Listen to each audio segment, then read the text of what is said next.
गले नहीं लगेगी मेरी जान। राहुल, ये क्या किया तुमने? साले 2 कौड़ी के सिक्योरिटी गार्ड, अपनी औकात भूल गया क्या तू? ऐसे किसी के भी गले मिल जाएगा।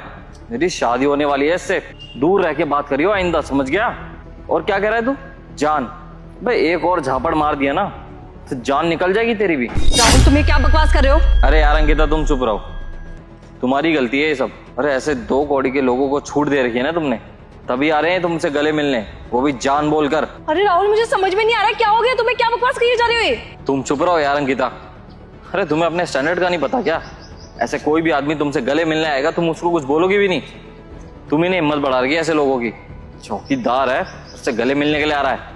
और तुमने सोचा भी है अगर हमारी सोसाइटी में सबको पता लगेगा कि तुम एक सिक्योरिटी गार्ड के गले मिल रही हो तो तुम्हें पता भी है सब लोग क्या सोचेंगे हमारे बारे में।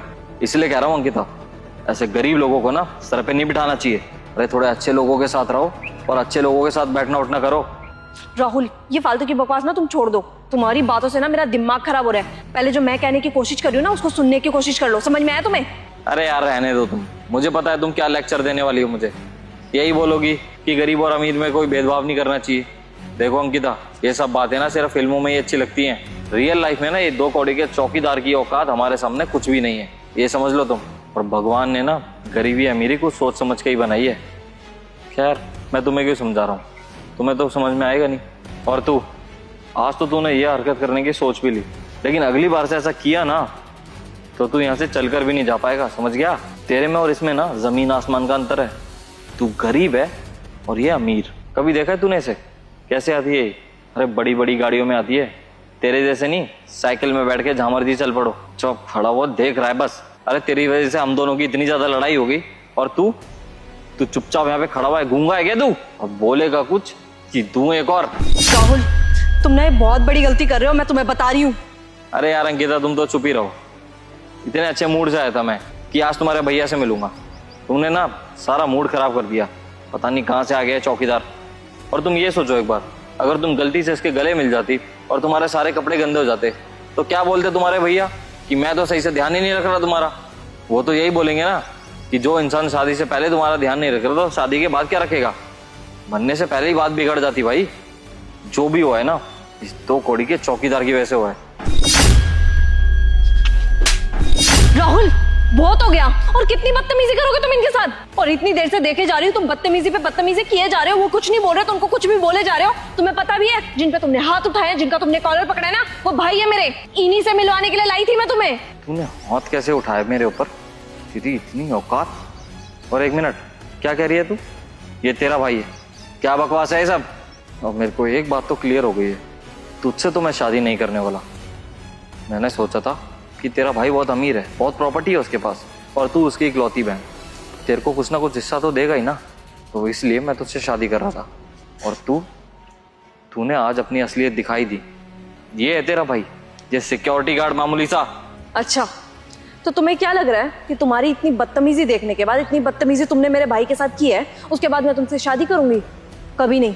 अब मैं तुमसे शादी कभी नहीं करूंगी, समझ में आया? और मैंने तुमसे ना कोई झूठ नहीं बोला था। मेरे भाई का बहुत बड़ा बिजनेस है। और तुम्हें जो मैंने बात बताई थी ना कि मेरे भाई के पास बहुत ज्यादा प्रॉपर्टी है, काफी सारी जगह का लैंडलॉर्ड भी है मेरा भाई, वो बात बिल्कुल सच थी। और तुम्हें पता भी है मेरे भाई ने सिक्योरिटी गार्ड की ड्रेस क्यों पहन रखी है? मेरे भाई को इन सब के बाद भी थिएटर करने का बहुत ज्यादा शौक है, एक्टिंग का शौक है मेरे भाई को।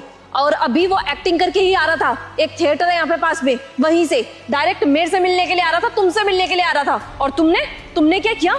मेरे भाई को आकर के सीधा थप्पड़ मार दिया, वो भी ये समझ के कि मेरा भाई एक सिक्योरिटी गार्ड है।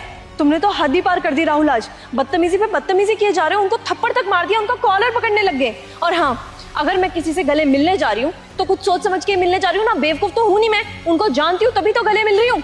बेवकूफ इंसान तुम हो, तुमने उनको जाकर के सीधा थप्पड़ मार दिया, ये भी नहीं देखा कि सामने कौन है। और रही बात इनके सिक्योरिटी गार्ड होने या ना होने की, अगर ये यहाँ पे सिक्योरिटी गार्ड का काम भी कर रहे होते ना, तब तुम कोई नहीं होते कि तुम जाकर के उनकी बेइज्जती करो और उनको थप्पड़ मारो। मुझे लगता था कि तुम बहुत ज्यादा अच्छे लड़के हो, लेकिन तुम बहुत ज्यादा बुरे लड़के हो। तुम्हें ये लग रहा है कि तुम अमीर हो और सामने वाला गरीब है तो तुम उनकी बेइज्जती कर सकते हो। अब मैं तुम्हें बता रही हूँ, तुम ना मेरे लायक बिल्कुल भी नहीं हो और मैं तुमसे शादी बिल्कुल नहीं करने वाली। तुम चुपचाप यहाँ से चले जाना, मेरे को कभी भी अपनी शक्ल मत दिखाना, समझ में आया तुम्हें? क्योंकि तुम्हारी सच्चाई ना मेरे सामने अच्छी तरीके से आ चुकी है। अरे कल को अगर मेरे भाई ने मेरे को पैसे नहीं दिए या मेरे पैसे खत्म हो गए, तब तो तुम मेरे को भी अपने घर से लात मार के बाहर निकाल दोगे। ये सब मेरे साथ फ्यूचर में ना हो, इसीलिए मैंने ना पहले ही डिसीजन ले लिया कि मैं तुम्हारे साथ शादी तो बिल्कुल भी नहीं करने वाली। चुपचाप निकलो यहाँ से, समझ में आया तुम्हें? तुमसे शादी तो मैं बिल्कुल नहीं करने वाली। तुम कह रहे थे ना कि तुम मुझसे शादी नहीं करोगे, मैं तुम्हारा प्रपोजल रिजेक्ट करती हूँ, निकलो यहाँ से। और भैया प्लीज मेरे को माफ करना, राहुल ने जो भी आपके साथ बदतमीजी की, पता नहीं क्या मेरा भी कहाँ दिमाग चल रहा था कि मैं इस लड़के को आपसे मिलने के लिए ले आई। प्लीज मेरे को माफ करना भाई। और हाँ, आगे आप मेरे लिए कोई भी लड़का देखोगे तो मैं हंसी खुशी वहाँ पे शादी कर लूँगी। प्लीज़ आप ही मेरे लिए लड़का ढूंढना, क्योंकि मेरी चॉइस तो बहुत बेकार है। भाई प्लीज़ चलो घर चलो। अंकिता, अंकिता मेरी बात तो सुनो। अंकिता